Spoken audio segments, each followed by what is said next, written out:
Klay Thompson posted a boat video on a Wednesday afternoon, cruising, music playing, sun out, completely unbothered. Somewhere else in the country, a WNBA player was arranging personal security because strangers online had decided she was the reason his 5-year relationship ended. That contrast is basically the whole story.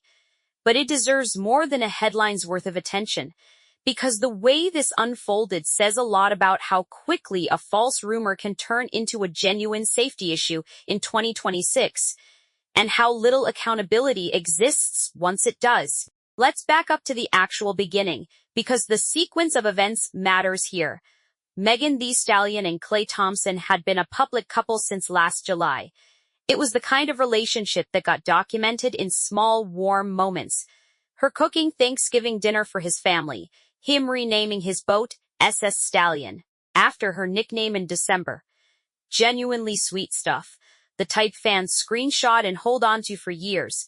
The type that makes a breakup feel like a betrayal of the narrative people had already built in their heads. Then it ended. And it didn't end quietly. Megan went to Instagram stories over a weekend and accused him of cheating. She wrote about feeling like she'd been playing house with his family for months, only for him to get cold feet. Strong words publicly posted, immediately screenshotted by half the internet before she could even think about deleting them. Once something like that is out, deleting it barely matters. The internet doesn't forget, it just relocates. Within hours, people were doing what people do when a celebrity breakup drops with an accusation attached, hunting for a name to fill in the blank. And the name that surfaced was Lexie Brown. If you don't follow the WNBA closely, here's the quick version. Brown is a guard for the Seattle Storm, a 2021 champion with the Chicago Sky, daughter of former NBA player Dee Brown. She and Thompson know each other the way two professional basketball players from overlapping circles tend to know each other. Not close friends, not strangers either. Just two people who exist in the same orbit of the sport, who've probably crossed paths at events, who could plausibly know each other's names without knowing each other's lives. That connection, thin as it was, became enough for social media to build an entire narrative around. All it took was someone guessing publicly, other accounts repeating the guess, and within a day it had calcified into something that looked from the outside like established fact. By the time Brown noticed what was happening, it had already spread past the point where a quiet correction could fix it. She was heading into "Nei are sedente. Inte in hadden may indente ball and day. Hatter." WNBA presetter, trying to focus on basketball, and instead found herself trending for a relationship she says she had zero involvement in.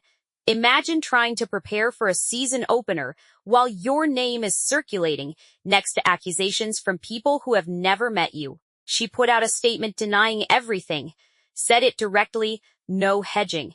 She and Klay were acquaintances through the game, nothing more. And she had never even met Megan. Turned off her comments too, hoping that would slow the spread. You'd think that would be the end of it. It wasn't. Because here's the thing about internet rumors. A public denial from the accused person rarely kills a story on its own. What actually kills a story is the people at the center of it stepping in and closing the door themselves. And days went by without either Thompson or Megan saying a single word about Brown specifically. Silence in situations like this doesn't read as neutral. It reads as confirmation to a lot of people, whether that's fair or not. Human psychology doesn't handle ambiguity well. When the two people with the most information stay quiet, the internet fills that vacuum with whatever version of events feels most satisfying to believe. So the rumors kept circulating. And according to Brown, they stopped being just internet noise and turned into something much darker. She later told Fox News Digital that she started receiving threats against her life. Her family got pulled into it too. Comments, threats, harassment aimed at people who had nothing to do with any of this, beyond sharing her last name. Eventually, she made a decision most people never have to make in their entire lives. She hired security to travel with her. Sit with that for a second. a professional basketball player, in the middle of preseason, needed physical protection because of a rumor she insists was completely false. Not because she did something, because she was guessed at. Her father, D. Brown, has called the whole experience debilitating for him personally. Watching your daughter get dragged through something like this? Watching threats pile up against her, and by extension, your whole family, and being able to do essentially nothing to stop it. That's a specific kind of helplessness that doesn't show up in highlight reels or box scores. He's a man who spent years in NBA locker rooms, used to a certain kind of public scrutiny himself, and even that background apparently didn't prepare him for watching this play out around his daughter. What makes Brown's frustration land differently than a typical celebrity denial is the point she raised about who gets protected in moments like this and who doesn't. She pointed out that there's been a lot of public energy around defending Black women during this breakup. And to be fair, Meghan has faced plenty of ugly commentary too, some of it genuinely vicious. But Brown noted that in all of that conversation, her own name never came up as someone who also needed defending. She said she was left to be the only person actually fighting to clear her own reputation, while the two people who could end the speculation with one sentence each stayed completely silent. There's an uncomfortable irony buried in that. A cultural moment built around protecting women from online pillions somehow left one particular woman entirely outside its scope, even though she arguably needed that protection more urgently than anyone else involved. Her logic isn't complicated. Thompson and Meghan are the ones who were actually in the relationship. They're the ones who know exactly what happened and exactly who wasn't involved. If either of them simply said it wasn't her, the rumor loses its oxygen almost immediately. Brown said she assumed that's exactly what would happen, that once she was falsely named, someone closer to the situation would step up within a day or two and redirect the narrative somewhere else or nowhere at all. Instead, days turned into what she described as 3 or 4 straight days of getting dragged through the mud, all while, in her words, both parties knew with certainty that what was being said about her wasn't true. Now, to be fair to Thompson specifically, there's a reasonable counter-argument floating around, and plenty of his fans have made it loudly. Their position is basically that it's not his responsibility to referee every rumor that spins out of his personal life, and the anger should be pointed at whoever started the accusation, not at him for staying private. That's not an unreasonable stance on its own. Public figures aren't obligated to respond to every piece of speculation attached to their name. If they were, they'd spend their entire careers doing damage control instead of living their lives. Other fans went further, arguing the blame belongs squarely on Meghan for posting the accusation publicly in the first place, saying none of this would have happened if she'd handled the breakup privately instead of airing it to millions of followers. It's a fair point in isolation. The original spark did come from her post, but it doesn't really excuse what happened after the spark caught, once a specific, innocent person's name got attached to the fire. But the not his job argument gets a lot harder to hold on to once you factor in the death threats. There's a meaningful difference between not owing the internet an explanation and knowing someone is receiving threats on their life over something you know for a fact isn't true, and choosing not to say anything about it. The other starts to look like indifference toward another person's actual safety, which is a different category of silence entirely. And that's really the crux of what Brown was pushing back on in her interview. She wasn't asking either of them to explain their relationship, air their laundry, or address the cheating allegation itself. She was asking for one narrow thing, a sentence, basically, confirming that she wasn't involved. That's a much smaller ask than the people arguing it's not his job. Nobody was demanding a press conference, just one line. Meanwhile, Thompson's response to the entire saga, at least publicly, was that boat livestream. No statement, no comment, just him out on the water looking completely at ease, while a woman connected to his name by rumor was arranging personal security.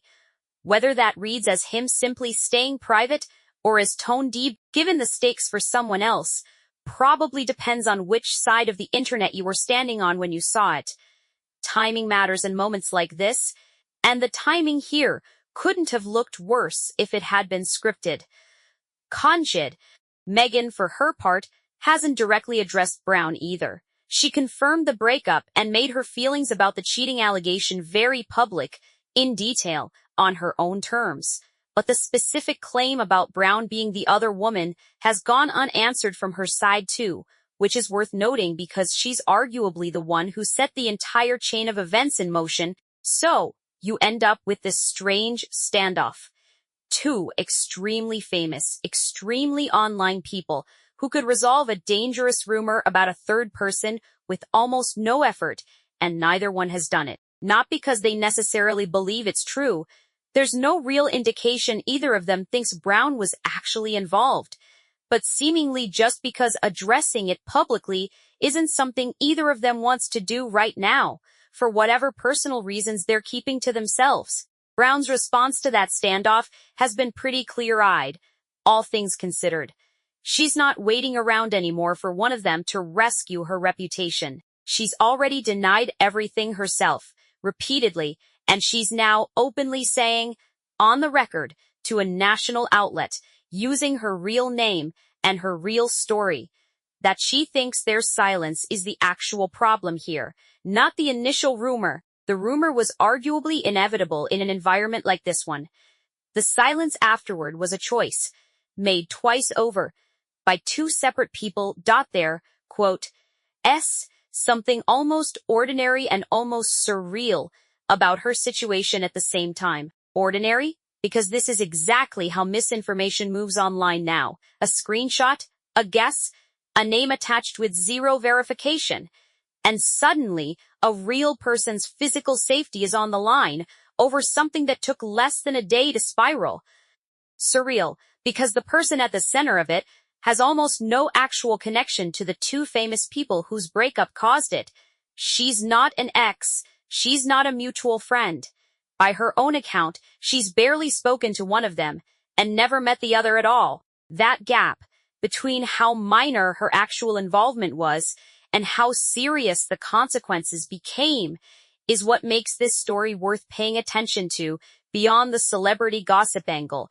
It's not really about a basketball player and a rapper and a guard on a WNBA roster. It's about how thin the margin has gotten between an internet rumor and someone needing a bodyguard, and how casually that margin gets crossed now. It also raises a question that doesn't have a tidy answer. At what point does staying private stop being a personal choice and start becoming a form of negligence? Public figures get a lot of grace, and rightly so, for not narrating every detail of their private lives to satisfy public curiosity. Water? But when a third party is receiving death threats over something within your direct knowledge to correct with a single sentence, staying quiet starts carrying a different weight than it normally would. It stops being about boundaries and starts being about whether you're willing to let someone else absorb harm you could prevent with almost no cost to yourself. There's also a broader pattern worth noting.